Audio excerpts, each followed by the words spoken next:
शिवा ने सजेस्ट किया था कि सर सर्वाइकल इश्यूज़ के बारे में भी कोई वीडियो बनाइए, तो thank you for the suggestion Shiva. And चलिए अब जानते हैं सर्वाइकल स्पाइन के बारे में, मतलब गले की रीढ़ की हड्डी के बारे में। तो सर्वाइकल स्पाइन में 7 वर्टेब्रेज होती है, C1 से लेके C7 एंड 8 नर्व निकलती है वहाँ पर से, C1 से लेके C8। तो आज जानने के लिए, इसको थोड़ा आसान बनाने के लिए हम सर्वाइकल स्पाइन को 2 हिस्से में बांट देते हैं। ऊपर वाला हिस्सा C1 से लेके C4 एंड नीचे वाला हिस्सा C5 से लेके C7। ऊपर वाला हिस्सा जो होता है वो काफ़ी रिजिड होता है, वहाँ पे कुछ ज़्यादा मूवमेंट्स होती नहीं है और उसकी वजह से वहाँ पे प्रॉब्लम्स भी ज़्यादा होती नहीं है। लेकिन जो नीचे वाला हिस्सा है C5 से लेके C7, वहाँ पे गले की सारी मूवमेंट्स होती है, जैसे कि forward flexion, extension and side movements. ये सारी मूवमेंट्स C5 से C7 पे होती है और उसी की वजह से वहाँ पे प्रॉब्लम्स भी ज़्यादा होता है, जैसे कि आर्थराइटिस, डिस्क प्रोलैप, ऑस्टियोफाइट फॉर्मेशंस, मतलब कि हड्डी बढ़ जाना। ये सारे प्रॉब्लम्स उस लेवल पे ज़्यादा होते हैं। तो वो नस को हम क्लिनिकली भी चेक कर सकते हैं। तो हर एक लेवल से, वर्टेब्रे में से या तो स्पाइन में से, हर एक लेवल पे एक नस निकलती है जो एक पर्टिकुलर मसल को सप्लाई करती है। सिंपल लैंग्वेज में बोले तो जैसे कि हर एक रास्ता एक शहर जाता है, उसी तरह से हर एक नर्व एक मसल को सप्लाई करती है। तो C5 जो नर्व है वो स्पाइन में से निकल के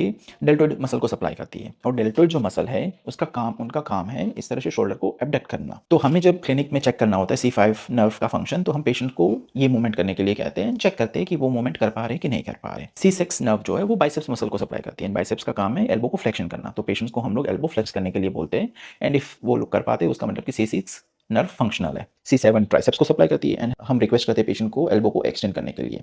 तो अगर पेशेंट एल्बो एक्सटेंड कर पा रहे हैं, उनका मतलब है कि C7 नर्व काम कर रही है। C8 का काम है फिंगर को फ्लेक्स करना, तो हम पेशेंट को इस तरह से फिंगर को फ्लेक्स करने के लिए कहते हैं। देन रेजिस्टेंस चेक करते हैं, अगर पेशेंट्स ऐसे अपना रेजिस्टेंस दे पा रहे हैं, उनका मतलब कि C8 नर्व भी काम कर रही है। एंड T1 का काम है उंगलियों को इस तरह से खोलना, और फिर हम इस तरह से चेक करते हैं, देखते हैं कि वो नर्व काम कर रही है कि नहीं कर रही है। तो जब चेक कर रहे होते हैं तब हम स्ट्रेंथ चेक करते हैं, ग्रेविटी के साथ, अगेंस्ट ग्रेविटी, अगेंस्ट रेजिस्टेंस, और 0 से लेके 5 तक का पावर चेक करते हैं।